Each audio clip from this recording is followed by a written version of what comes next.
तो मेरे प्यारे विद्यार्थियों, जैसा कि आप देख रहे हैं, राजकीय बालिका उच्च प्राथमिक विद्यालय रूण, राजकीय उच्च माध्यमिक विद्यालय रूण की तरफ से आप लोगों को सबको मदनलाल की तरफ से सभी अभिभावकों को प्रणाम। मैंने आप लोगों को सबसे पहले ये बताया है कि आप अंग्रेजी बोल सकते हैं। ये सब करने के लिए आप लोगों को स्टेप बाय स्टेप चलना पड़ेगा।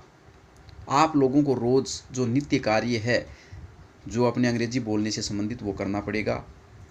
उसके बाद में सबसे पहली बात तो ये है कि आप अंग्रेजी बोल सकते हैं।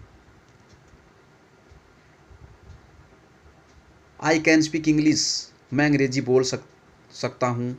आप अंग्रेजी बोल सकते हैं, यू कैन स्पीक इंग्लिश। ये आप लोगों के दिमाग में आप लोगों को इस प्रकार का आप लोगों को मोटिवेट करना पड़ेगा। आप लोगों के दिमाग में आप लोगों को जागना पड़ेगा आपको कि मैं अंग्रेजी वास्तव में बोल सकता हूँ और ऐसा मुझे करना है। आप लोगों को ये दृढ़ निश्चय कर लेना है। उसके बाद में आप लोगों को क्या करना है, ये दृढ़ निश्चय करने के बाद में आप लोग ये देखेंगे कि आप कितनी अंग्रेजी जानते हैं। ये पॉइंट यहाँ पर आप लोगों को नोट करना है। मेरे प्यारे विद्यार्थियों, आप लोगों को एक बार फिर से देखना होगा कि आप कितनी अंग्रेजी जानते हैं। मैंने यहाँ पर 2 नंबर जो पॉइंट है वो लिखा है कि आप कितनी अंग्रेजी जानते हैं। आज आप लोगों को कॉपी और पेन लेकर के आप लोगों को ये देखना है कि आप कितनी अंग्रेजी जानते हैं। ये 1-2 प्रश्न के अंदर आप ज़रूर लिखेंगे, अपने माता पिता की उपस्थिति में, अपने भाई बहन की उपस्थिति में, अपने परिवार की उपस्थिति में आप लोग स्वयं अपना मूल्यांकन करेंगे। मूल्यांकन में ये नहीं है कि आप लोगों को कुछ आया नहीं, आप लोगों को बहुत कुछ आ गया। जैसा भी आ रहा है कोई बात नहीं, आप कोशिश करना।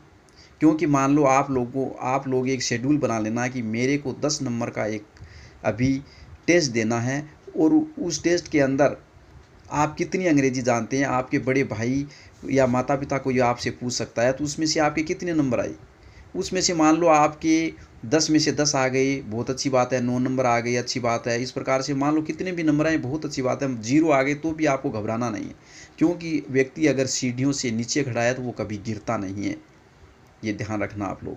आप स्टेप बाय स्टेप अपनी एक सीढ़ी पार करके आप लोग ऊपर तक जा सकते हैं। उसके बाद में मैं बात करता हूँ अंग्रेजी भाषा। अंग्रेजी भाषा आपको पता ही है कि भाषा होता है वो क्या होते हैं। भाषा के बारे में आप लोगों को ज्ञान है कि जो भाषा होती है वो विचार व्यक्त करने का एक माध्यम होता है। भाषा होती है वो विचार व्यक्त करने का एक माध्यम होता है। तो यही अंग्रेजी भाषा के अंदर है कि आप अंग्रेजी में अपने विचार व्यक्त कैसे करेंगे। मान लो आपको ये कहना है कि यह एक पुस्तक है, तो आप लोगों को बोलना पड़ेगा दिस इज ए बुक। उसके बाद में 4 नंबर पॉइंट पे मैं आता हूँ। 4 नंबर पॉइंट में आप लोगों को देखना है सबसे पहले कि वाक्यों के प्रकार।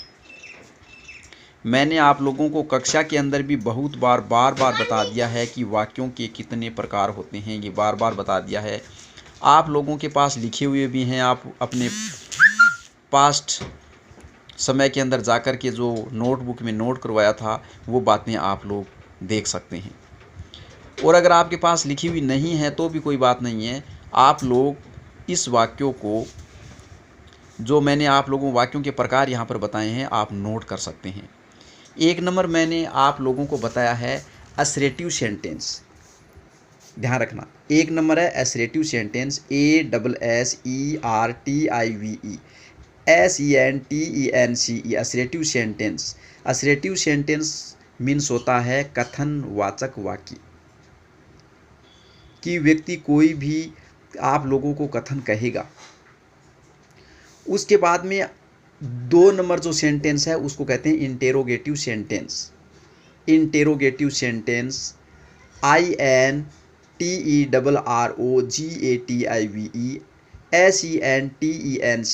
इंटेरोगेटिव सेंटेंस प्रश्नवाचक वाक्य।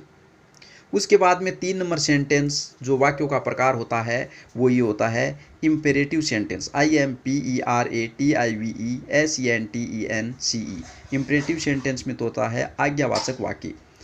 प्रश्नवाचक वाक्य आप समझ गए होंगे, जिसके अंदर प्रश्न पूछा जाता है, जैसे कौन आया है, क्या खाना है, इस प्रकार से।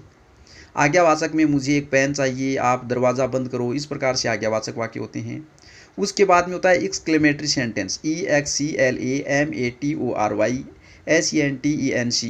विस्मय बोधक वाक्य कहते हैं। उसके अंदर हम लोग कोई भी अचरज के साथ या अचंभे के साथ कहते हैं कि देखो कितना बड़ा हाथी है।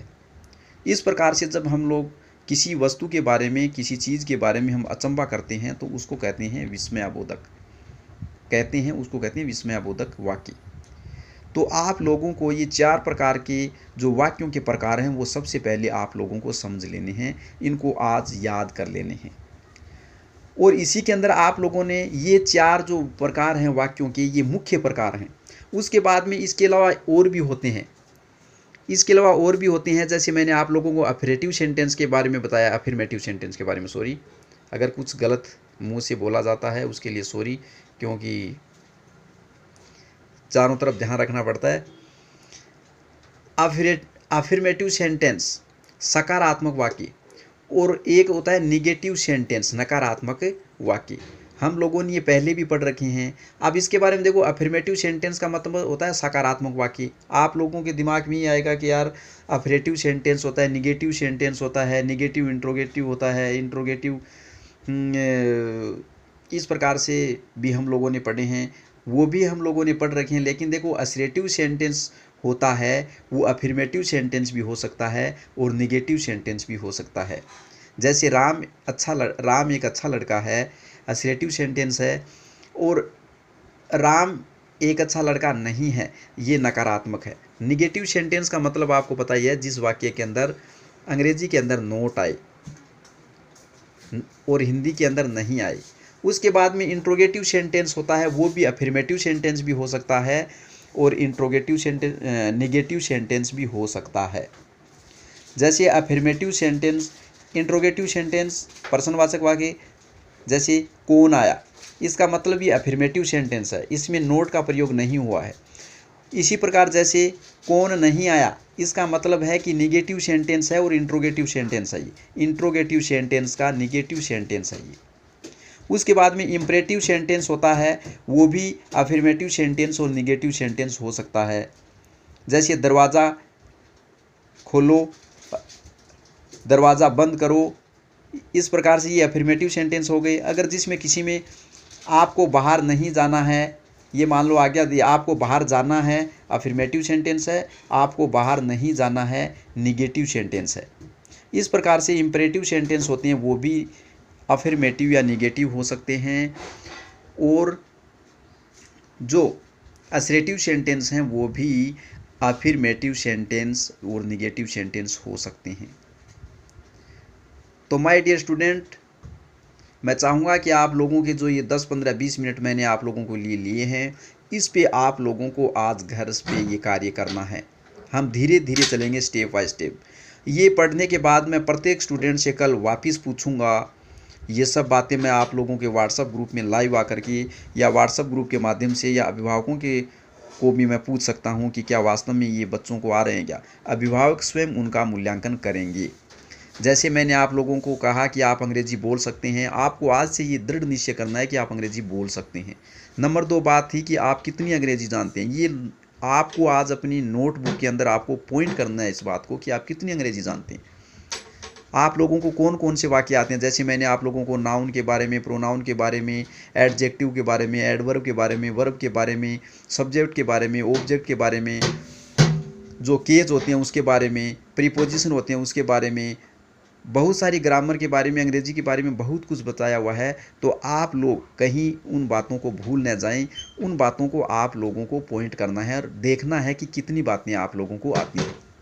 हम अंग्रेजी बोलने के लिए, मैंने आपको कहा कि आप अंग्रेजी बोल सकते हैं। आज हम 1 नंबर पॉइंट से चले हैं कि आप अंग्रेजी बोल सकते हैं। ये बात आप लोगों को आपके मन में एक दृढ़ निश्चय करना है कि मैं अंग्रेजी बोल सकता हूँ। सीखने की बात आती है कि आप कितनी अंग्रेजी जानते हैं। ये आपका सीखने का जो स्टडी पॉइंट है वो यहाँ से शुरू होता है। आप लोगों को इससे यहाँ से कार्य करना है कि आप कितनी अंग्रेजी जानते हैं। आप अपनी नोटबुक के अंदर नोट करेंगे और घर वालों को सुनाएंगे, और मैं भी देखूँगा व्हाट्सएप में। मैं आप लोगों की जो कॉपी की क्या लिखा आप लोगों ने, उसकी जो इमेज है वो भी आप लोग मेरे को खींच के भेज सकते हैं। अंग्रेजी भाषा के बारे में मैंने आप लोगों को बता दिया कि भाषा होता है वो विचारों के जो आदान प्रदान करने का जो माध्यम होता है। तो अंग्रेजी भाषा के भी अंदर ऐसा होता है, आपको कोई बात बतानी है या पूछनी है तो इन सब में।